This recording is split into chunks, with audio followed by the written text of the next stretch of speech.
Welcome to The Favorites, presented by DraftKings. The crown is yours. We are an Action Network podcast. I'm Brandon Kravitz, back at it as we stroll through our first week without football since late August. The first lady of the pod, Kendra Middleton, is here, the prime minister of Degenerate Nation, Stuckey. On today's episode, we've got another special guest joining us, this time to chat about the NFC side of the Super Bowl equation, a Seahawks insider. And by next week, we're going to be locked and loaded with our official plays.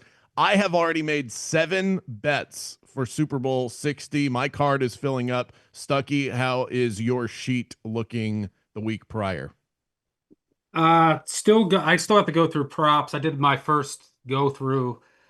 I spent like the last 48 hours on college basketball stuff. So I got to get back into props. I did a lot of the game stuff.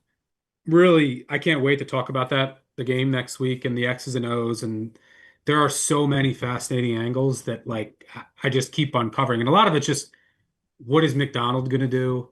What is McDaniel going to do? That chess match is going to be awesome, and that's usually what determines these games. As of right now, I'm lean. My numbers say small lean to the Pats, and above 45, I would look at the under. I do think it's going to be a lower scoring game, but as of right now, the only thing that I've placed are a bunch of Hunter Henry props. Have him over catches, over receiving yards, over longest receiving yard, or over longest catch. So I think 16 and a half and 17 and a half. I also played some long shot Henry stuff, mainly just leading receiver in the game. He actually played, I forgot about this, that he played Seattle last year and McDonald defense. It was early in the season and he finished with, I think, 9 catches for 105 yards. But I'll talk about more about this next week. But the Seattle defense kind of like funnels to tight ends. They're pretty vulnerable there. There is some risk that McDonald does say, look, I know Henry is your, second primary option. You have Booty as the deep threat. Diggs will play a lot in the slot, I imagine. But McDonald could just say, we're taking away Henry. Always a risk in the Super Bowls, but I thought there was some value in some of his numbers. So I have some Hunter Henry stuff. And the rest I'll be filling out over the next 4 to 5 days. There's just so much to dig into. A lot of this with the Super Bowl is there's 2 weeks. So there can be some form of, over analysis, right? Seems like you're already tilting in that direction. Yeah, you can go down so many wormholes and you can convince yourself, well, this, and then, so my advice to people, generally speaking, you want to look more towards unders than overs if you want to diversify. But if you're just looking to have fun for entertainment, my advice is, and this is what I do primarily. I'm not a props player except in these big games, national titles, a couple NFL playoff games, and then the Super Bowl.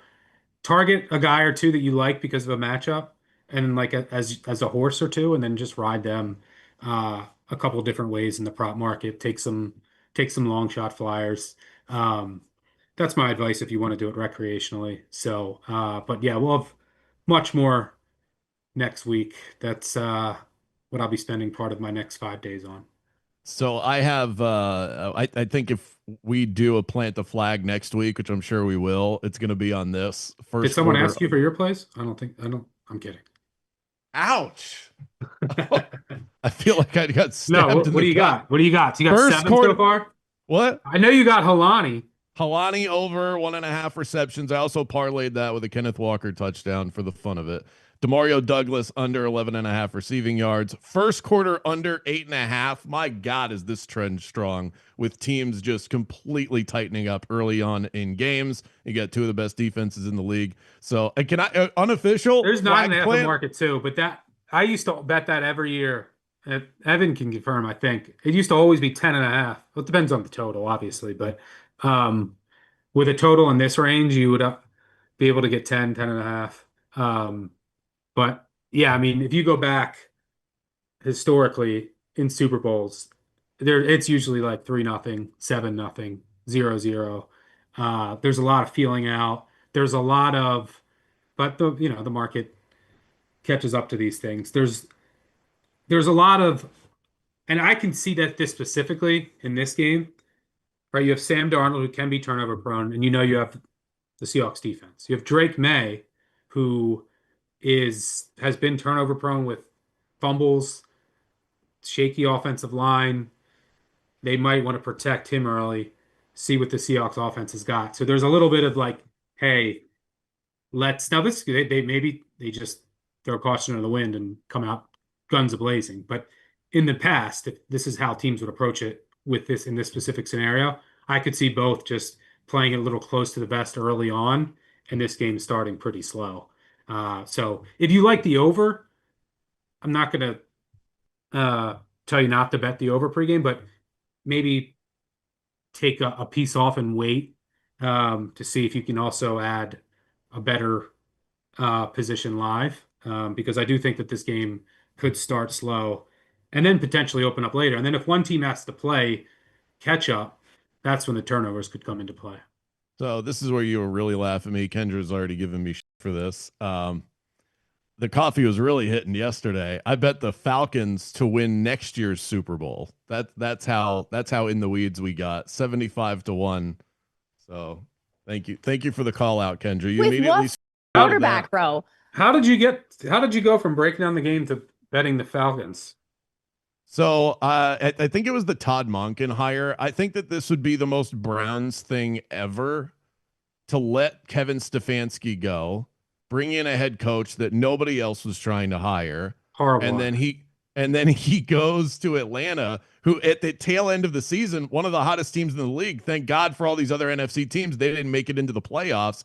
They've got a loaded roster. They've got just enough money to spend in free agency to fill some holes. It is about Penix taking that next step, but it's a very winnable division. And if they're in the playoffs, which they should be, sitting on a 75-1, yeah, I'll take my chances with Why a not coaching upgrade too. Why not just wait for them to win the division like a normal person? Because you're not getting 75-1 You're when they win the you're division. like I could lock that up now. I might even bet that too. you're 70 like the meme of the kid who is like screaming in the back seat and the mom's like, "Why can't you just be normal?" and he's just yelling.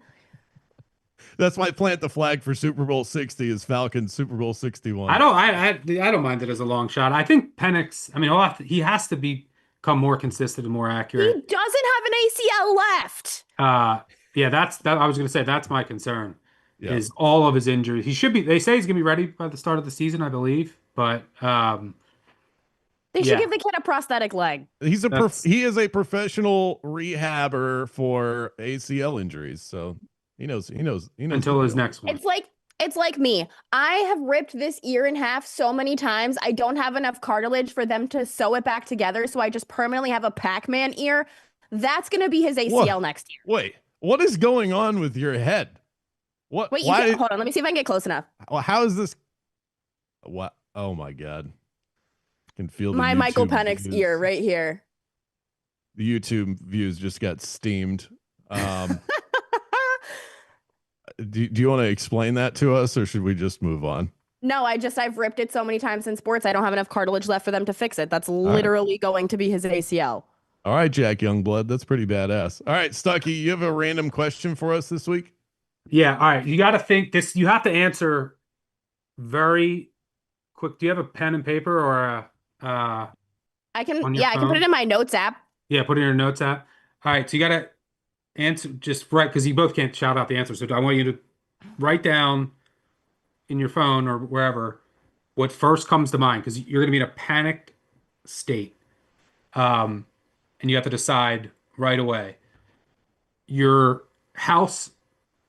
Hopefully, this doesn't happen in real life, but your house is on fire. You have 30 seconds to get out safely. All of the living beings or creatures in your house will get out. What you have 30 seconds. What are you grabbing from your house to bring out with I you? am such an insane person. I already have an emergency box of all my important documents and my passport in my closet. That's it.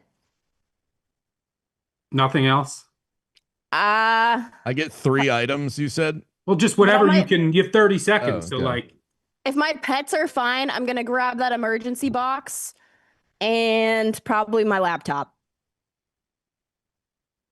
that's a good idea having an emergency box. I have a Yeah, safe, but you can get fireproof boxes online. They're a little expensive, but they're worth it. 100% in my opinion. I have my passport, all of my important documentation, my family jewelry, like everything in this box, and it's fireproof. yeah, I have a fireproof safe, but I don't have any of my important documents in there. Um, Oh I man, should I'm not probably doing good change at that. the. But yeah, what are you I'm realizing. grabbing? So like Yeah. it could be like 5 items if you can, like, so size matters. No pun intended.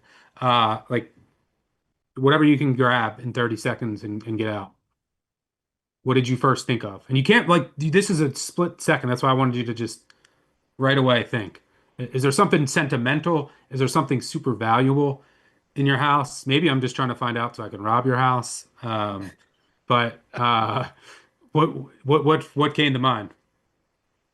I'm realizing how panicked I would be and how little I would grab by how hard this was to write a How have you list. not thought about this before? This is why boys are so insane because the long-term thinking and planning that women have is nuts. I just I don't know. I don't really have a lot of stuff that I can't live without. So as long as my first was my wallet, so that I don't have to go through that rigmarole of like updating everything. Grab my wallet, my radio equipment because the station would charge me for that probably, and then and then my Cal Ripken signed baseball bat from the 1993 MLB All Ooh. Star game, which it's in the garage too. So that'll be an easy one as I make my way out of the house. You're gonna be running out of the house with radio equipment on and a bat. They're gonna arrest you for setting the fire. um, I thought about this and I was like, I really don't know. I mean, what do I collect that I love? I mean, I have my book. I have over 1,000 books. Like they're gone. That would suck. Right. Yeah. You got to Um, let those go. those are gone.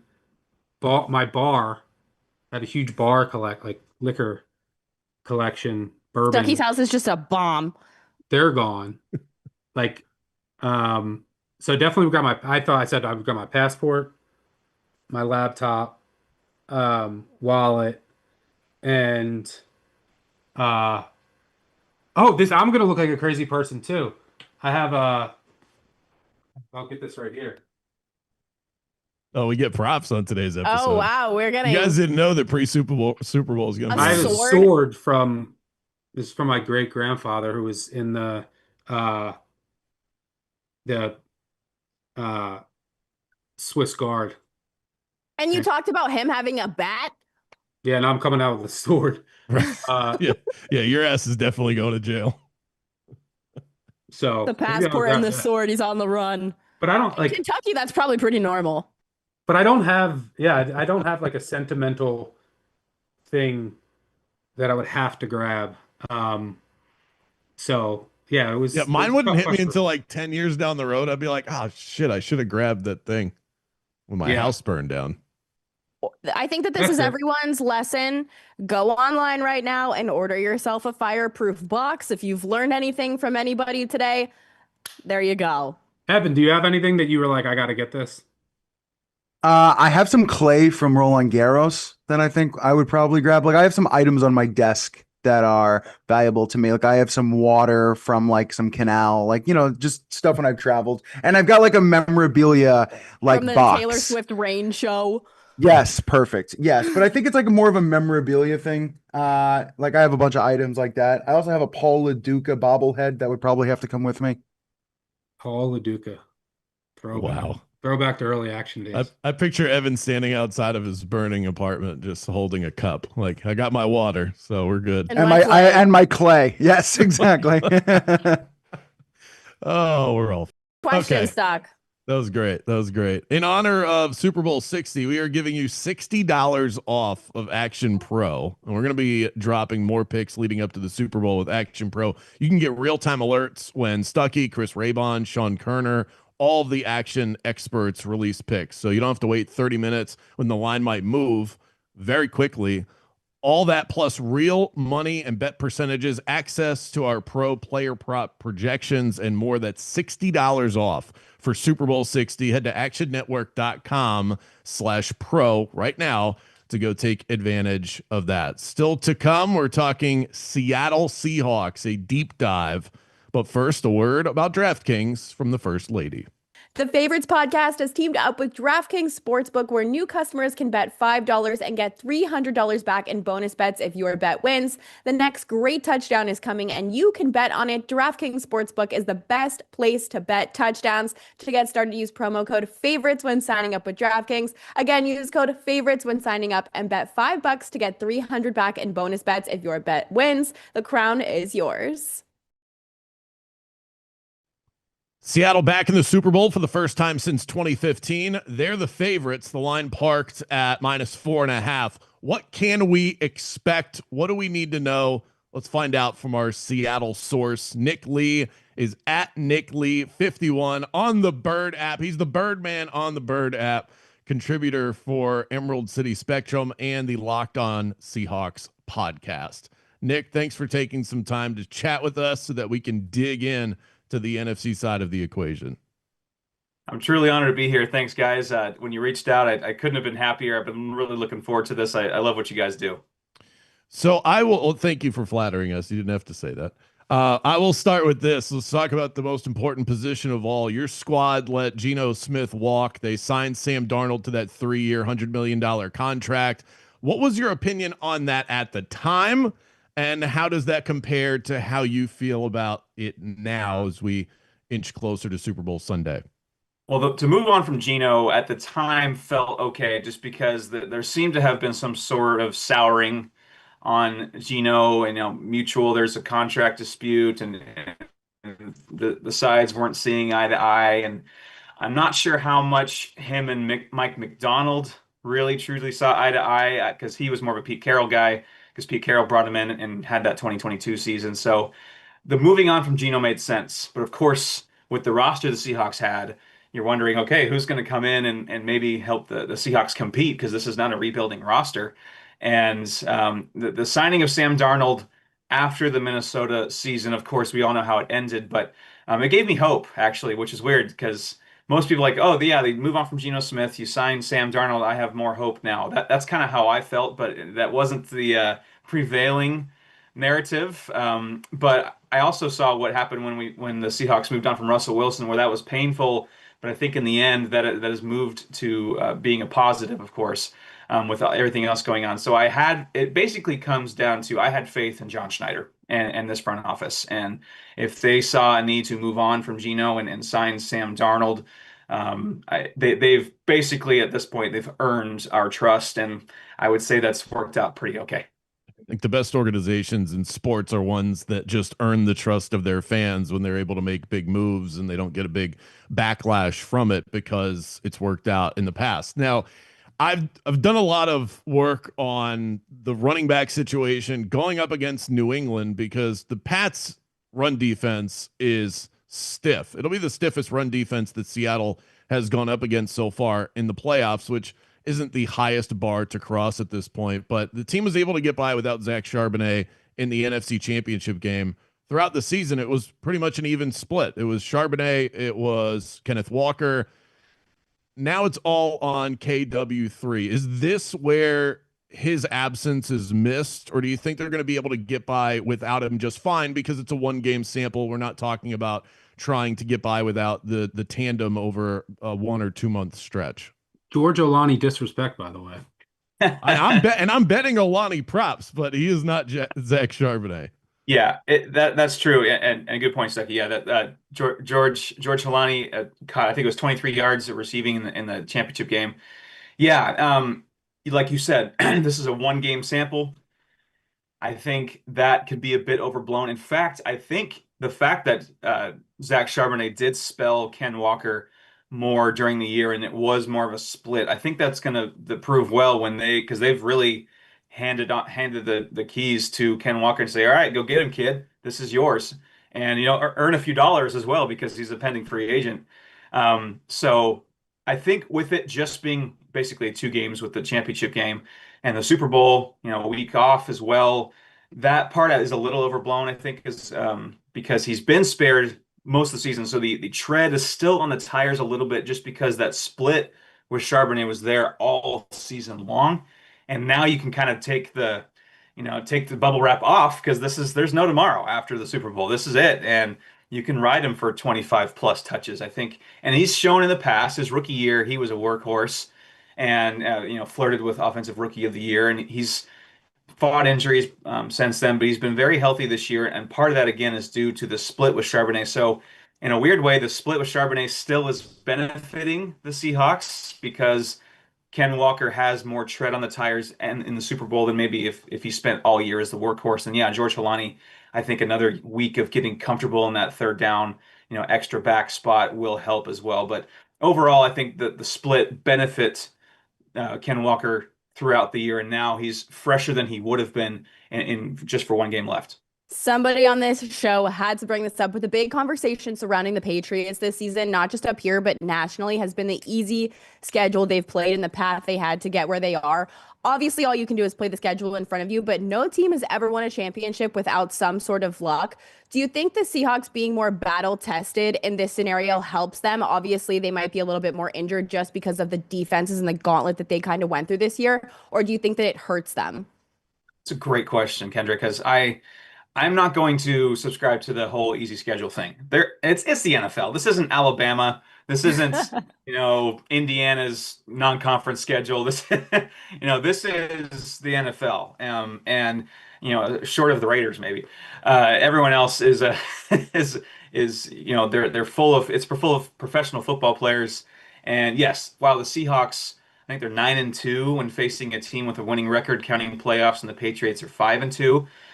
That's not nothing. The Patriots are here because they beat playoff teams, and so tough defenses in the playoffs. Yeah, for the Patriots. and yeah, they've played some good defenses. Drake May has been fantastic.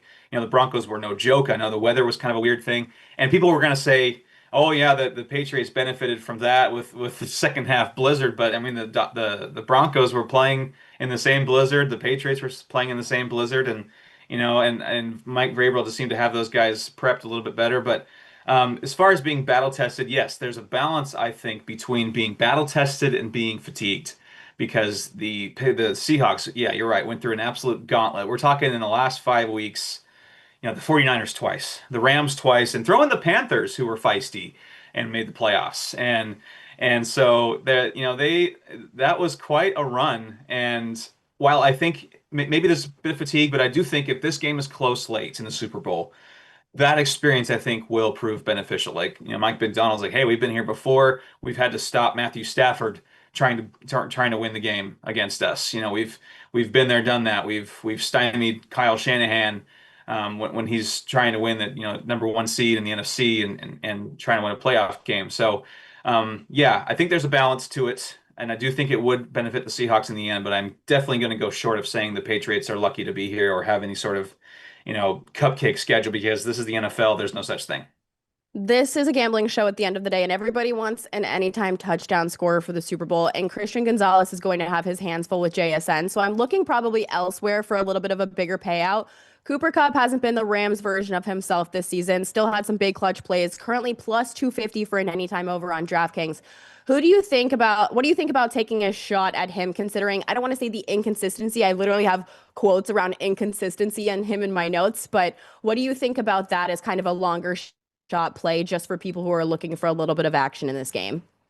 Yeah, I like that. I mean, he scored against the Rams in the NFC Championship game, and I do think there's a little bit of extra effort on the coaching staff and team's standpoint of getting him that revenge touchdown. There's been whispers or not whispers, it's fairly public now of how things have ended with Cooper Kupp in LA. So maybe there's extra motivation. But Cooper Kupp touchdown. I mean, he caught 2 in the regular season.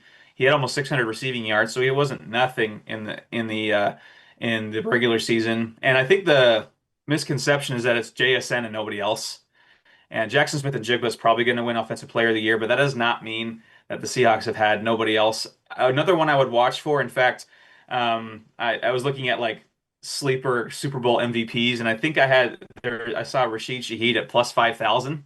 I wouldn't also sleep on Rashid Shaheed as either a receiving touchdown or of course he can be a huge impact in the return game because he's already won the Seahawks several games. So yeah, Cooper Kupp at plus 250 sounds nice because the Seahawks do feature him, especially Christian Gonzalez does. I don't think he's going to shut down Jackson Smith and Jigba, but at least slow him down.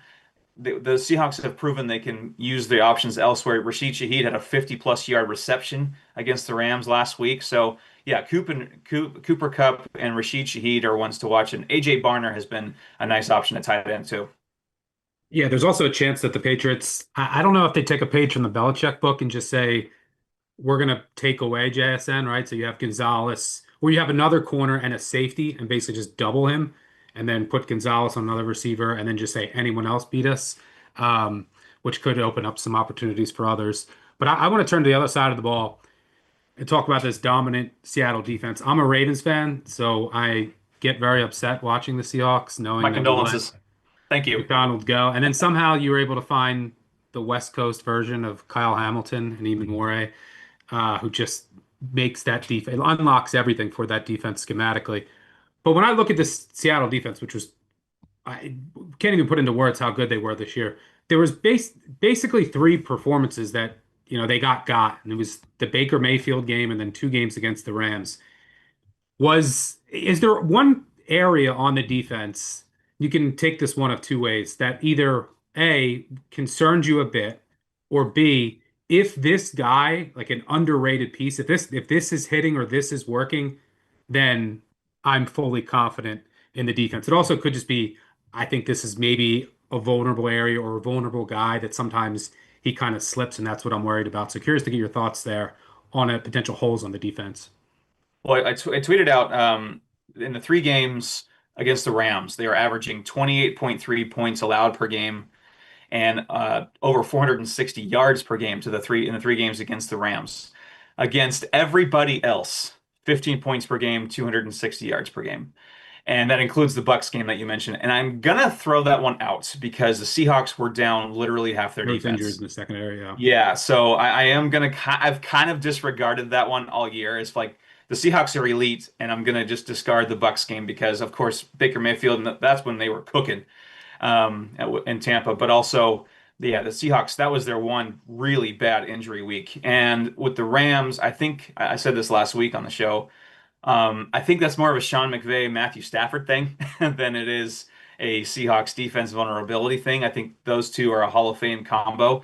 And not that Josh McDaniel and Drake May are super inferior to that, but as far as vulnerabilities, they have given up some frustrating plays to tight ends. That's something that I think they're third or fourth most allowed receiving yards to tight ends this year.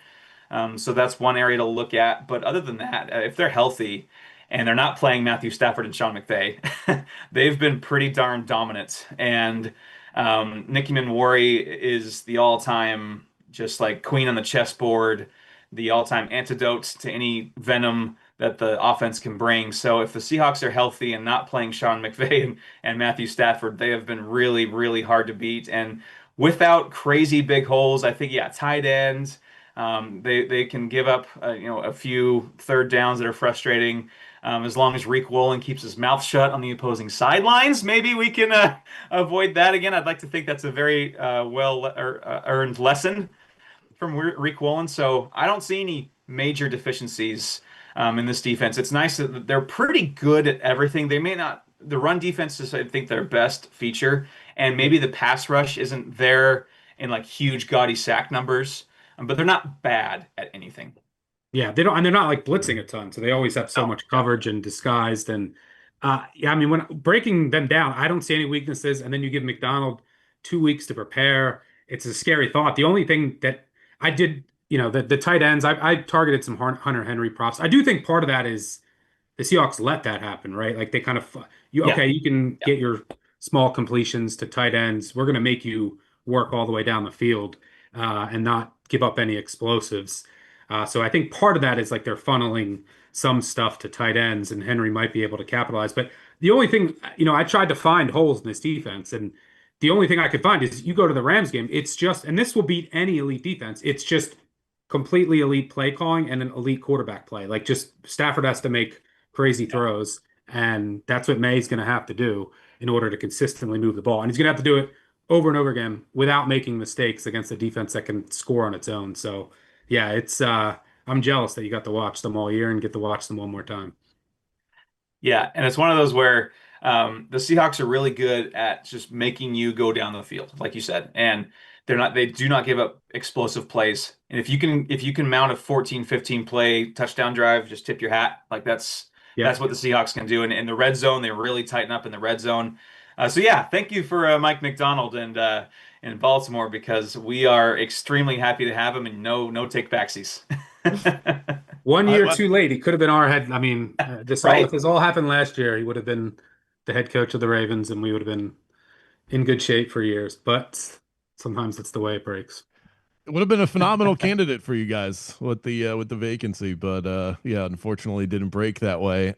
You mentioned, Stuckey, the vulnerabilities, and there are not many of them. Seattle really good against running backs, 3.5 yards per carry. That's first in the NFL, but they have been giving up rushing yards to quarterbacks, and that is something that Drake May can do.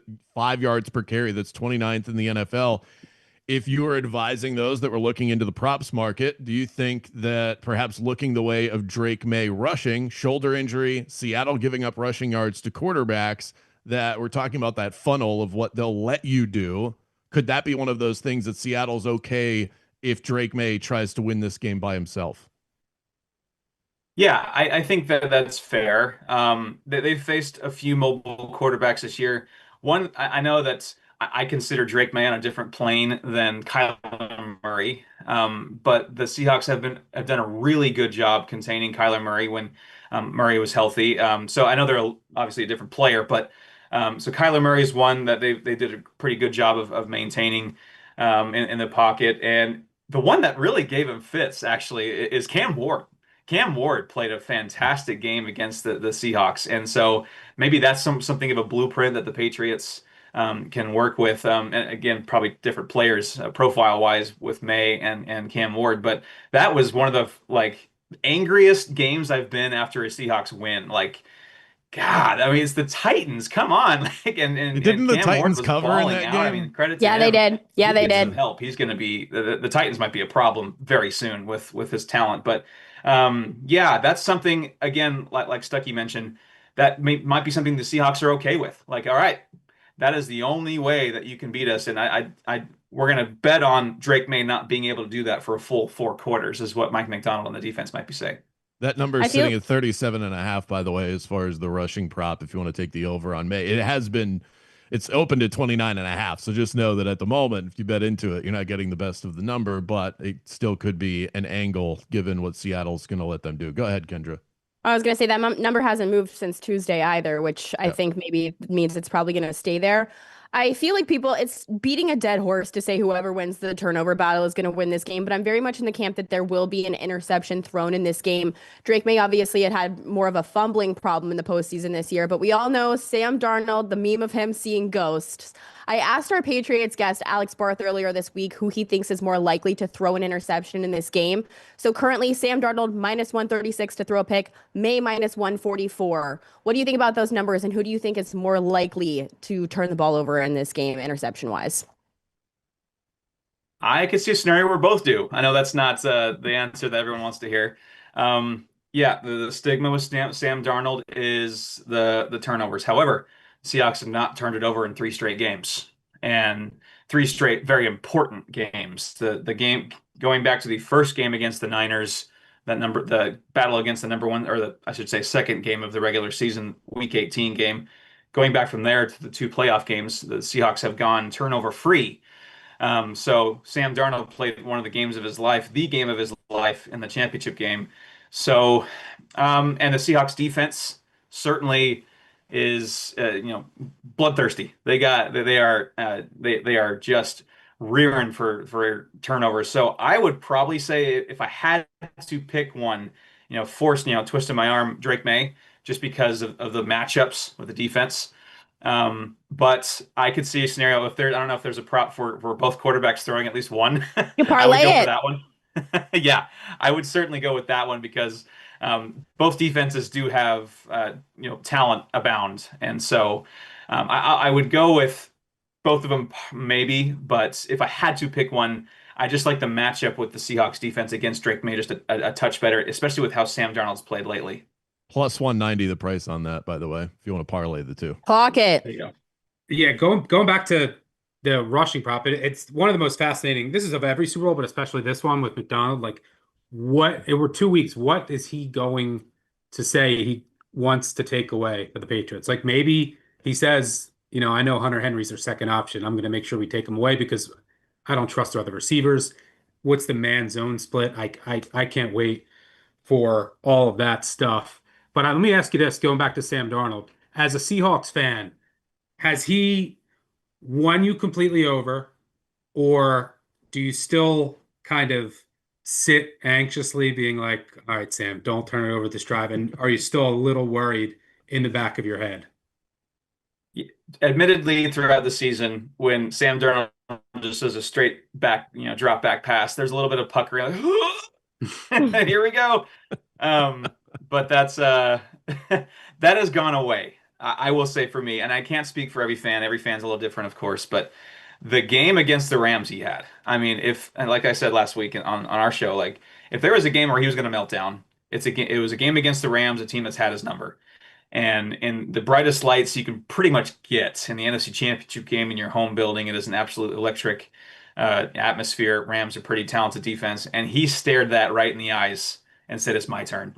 And so he's won us over, I think, in Seattle. And I think nationally, I think the narrative has changed a little bit after that game.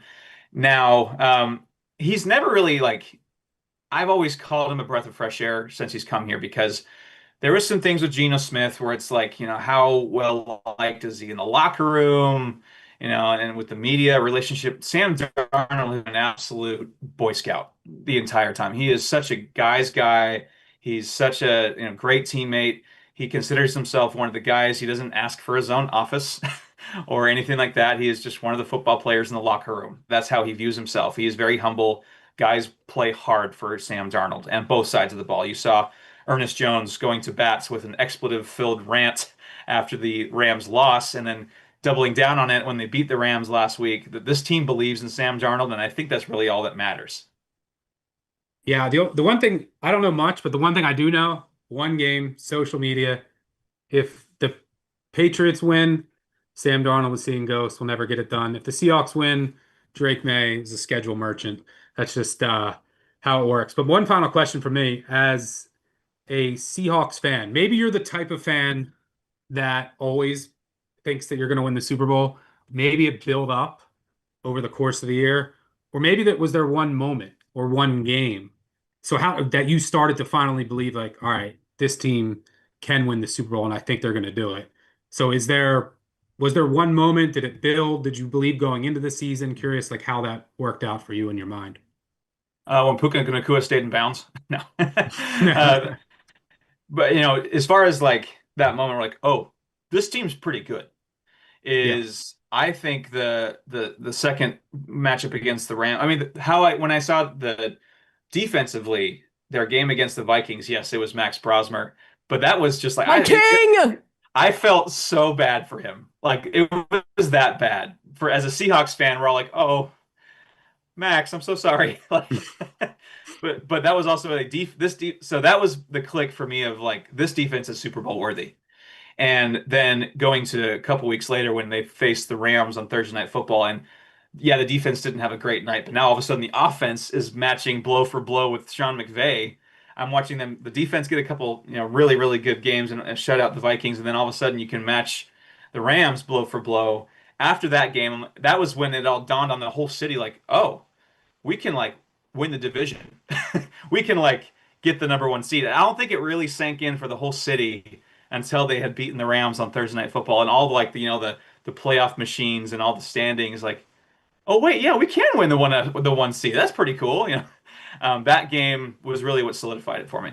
If there's a Super Bowl video, that 2-point conversion should be the first play. Because I mean, think about how massive that was. I mean, Seriously. sends the Rams out all across the country. Seahawks get a bye, cakewalk over the 49ers, play the NFC Championship at home, and get to the Super Bowl. That play changed the entire complexion of the NFL and probably the game of the year.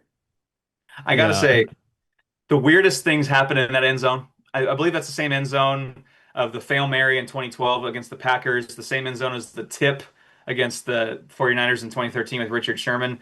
Some very strange things happen in that end zone. Wow. See, this is the Maybe kind of some stuff live you don't know. betting. You don't know this stuff until you talk to the fans. That's next level information. Nick, thanks again for coming on. Quick rapid fire before we let you go. Scenario here. Minute 30 left. Seahawks up by 4. Patriots with the ball from their own 30 with 2 timeouts. How much do you like your chances?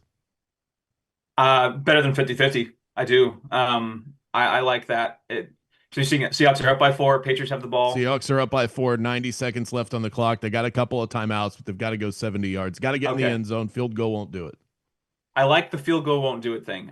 Very similar to the Rams situation, because the Seahawks really, really buckled down, and the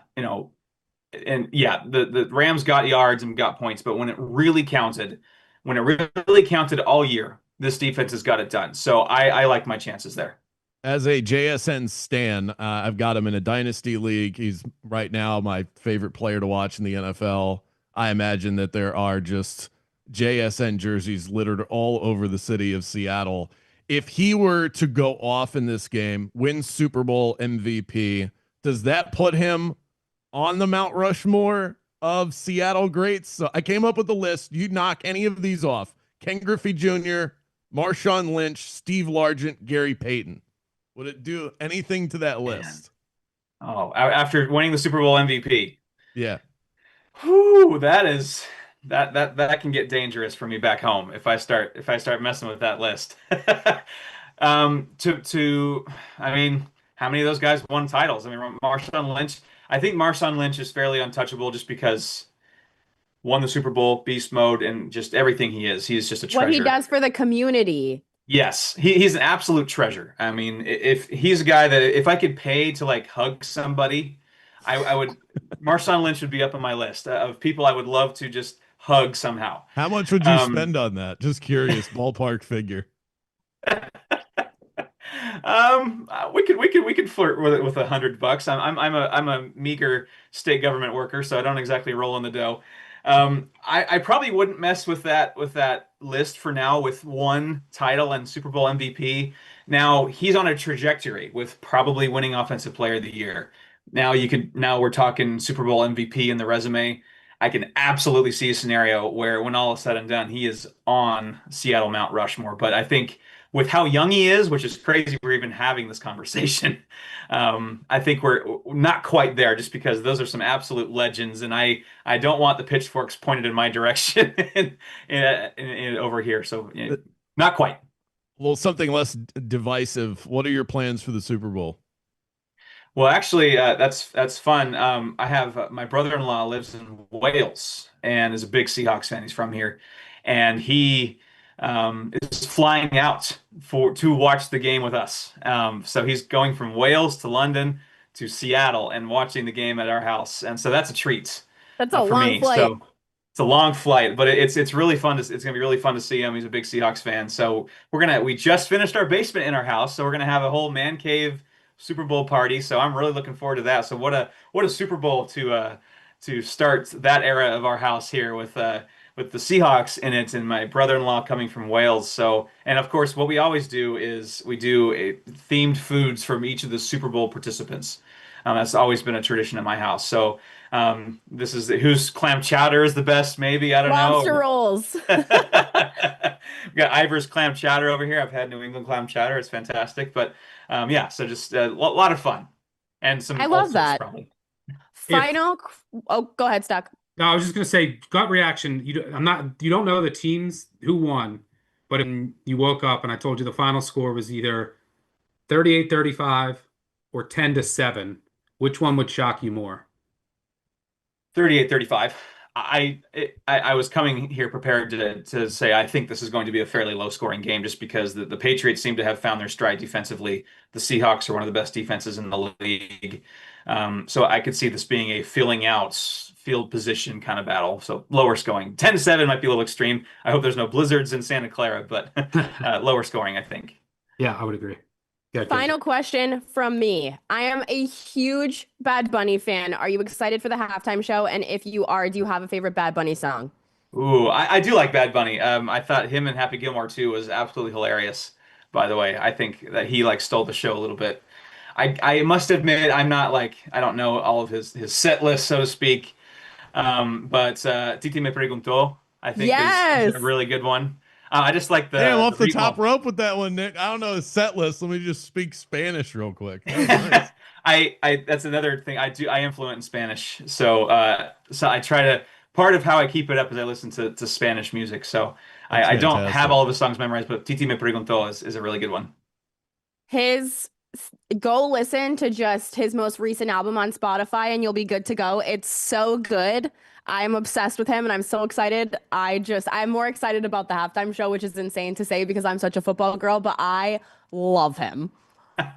Looking forward to it too. And a Green Day too at the beginning. That's my era. So I'm looking forward to some Green Day as well. Hell yeah. I didn't even know that. Nick Lee at Nick Lee 51 on Twitter, contributor for Emerald City Spectrum and the Locked On Seahawks podcast. Go and throw him a follow if you want to have more in-depth information on the Seattle Seahawks. He's got all of that for you. Enjoy the man cave, Nick. Thanks for the time. Thanks so much, guys. This was a ton of fun. And that'll do it for today's episode. Special thanks to our producers, Gifford Gould, David Payne, StatSound, Evan Abrams. Go check out the Super Bowl primer if you have not done so already. You are running out of time. The favorites will return next Tuesday as we start to dip into our official Super Bowl 60 bets. Catch it right here on the Action Network YouTube page. Thanks for hanging out. We'll see you next time here on the favorites presented by DraftKings. The crown is yours.